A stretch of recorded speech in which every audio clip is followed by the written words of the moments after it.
I've never been the kind of man who asks for sympathy. My whole life I built things quietly. My career, my home, my family. I didn't talk about it much. I just worked. I showed up every single day, even when it was hard, even when nobody was watching. That's the kind of man my father raised me to be. And for 43 years, that's exactly who I was. My daughter, Emily, she was 26 at the time. Smart kind, a little too trusting. She got that from her mother, God rest her soul. After my wife passed, it was just the two of us. Emily was everything. She wasn't just my daughter. She was the reason I still got up in the morning. The reason the house didn't feel completely empty. I had a business. A small construction firm I'd spent 20 years building from nothing. We did honest work. We had a good reputation. And 2 years ago, I brought in a partner, a man named Derek. He came highly recommended, well-spoken and confident. He knew the right things to say and when to say them. I trusted him. I gave him real authority inside that company. That was my first mistake, but I didn't see it then. At that point, everything looked fine on the surface. Derek was smooth. He was professional. He had the right handshake and the right answers. And I was busy, working long hours, managing projects, trying to keep everything together the way I always had. Then in November, I had a heart attack. It wasn't a small one. I was in that hospital for 11 days. 11 days where I couldn't work, couldn't make calls, couldn't watch over anything. I was hooked up to machines, staring at a ceiling, trying to remember how to breathe. Emily was by my side every single day. She barely left. And while I was lying in that hospital bed, while my daughter was focused entirely on whether her father was going to survive, Derek got to work. I didn't know it yet. Nobody told me. Emily didn't know either. She trusted him because I trusted him. And Derek understood that. He used it. Looking back now, I can see exactly what kind of man he was. The kind who waits. The kind who watches for weakness and then moves the moment your guard drops. I was at my weakest, and he moved fast.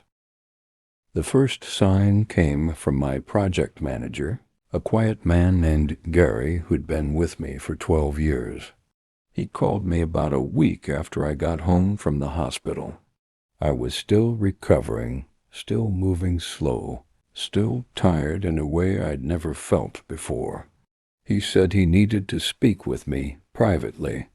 In person, he didn't want to talk over the phone. That told me everything before he even said a word.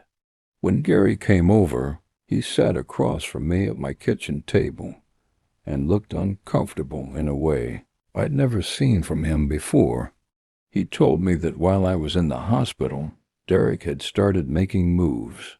He'd been calling clients directly, not to update them on projects, but to build personal relationships. He'd been repositioning himself as the face of the company, telling people, quietly, that I was stepping back due to health issues. I hadn't told anyone I was stepping back. I hadn't said a single word about retirement or transition. I was sick, not finished. But it got worse. Derek had gone to Emily. He told her that some of the company finances were complicated, that there were liabilities she should know about as my next of kin. He used legal-sounding language. He used concern in his voice. He made it sound like he was protecting her. And then he asked her to sign a document, something he described as a simple authorization form. Emily almost signed it. She stopped herself only because something felt off. She told me later that she didn't know why, something in his tone, something in the way he wouldn't quite meet her eyes when she asked questions. She took the document, told him she'd review it, and called a lawyer friend of hers the next morning. That document wasn't an authorization form. It was a transfer of operational control. Partial but significant. If she had signed it, Derek would have had legal standing to make financial decisions without my direct approval, while I was still recovering, while I didn't even know it was happening. He had walked into my home through the trust I had placed in him and tried to use my own daughter to take what I had spent 20 years building. When Emily told me, I didn't raise my voice. I didn't call him. I didn't send an angry message.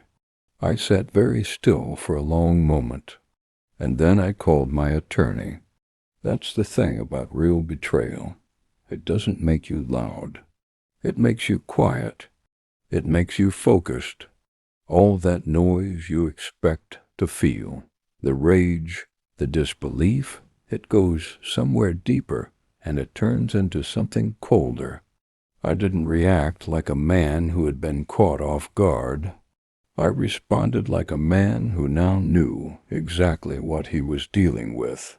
And Derek had made one critical error.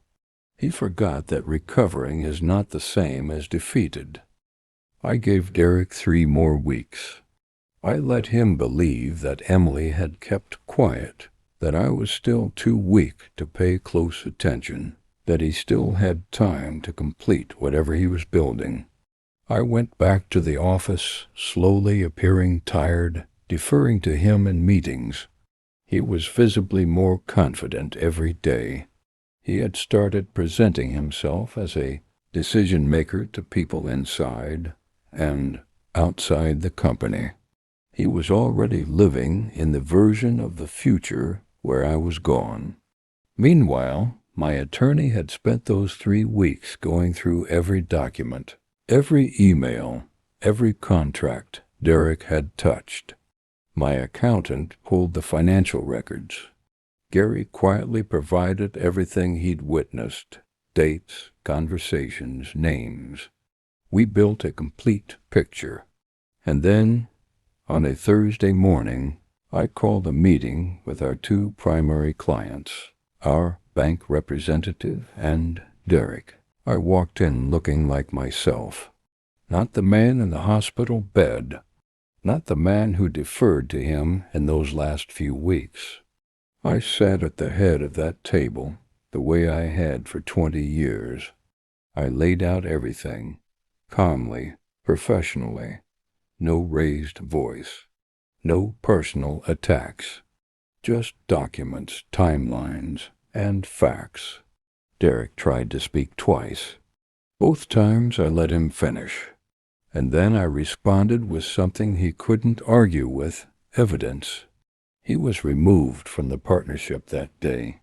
The contract clause for breach of trust and attempted unauthorized transfer was clear. His attorney had no ground to stand on. He left that building without saying another word. Last I heard, Derek is working for a mid-level firm on the other side of the city, starting over at 51. That's a consequence that came without me doing anything except protecting what was mine. Emily was at my office when I got back that afternoon. She hugged me and didn't say much. She didn't need to. I've thought a lot about what that period taught me. It taught me that trust should be given carefully and watched closely. It taught me that real strength is knowing when to stay quiet and when to act.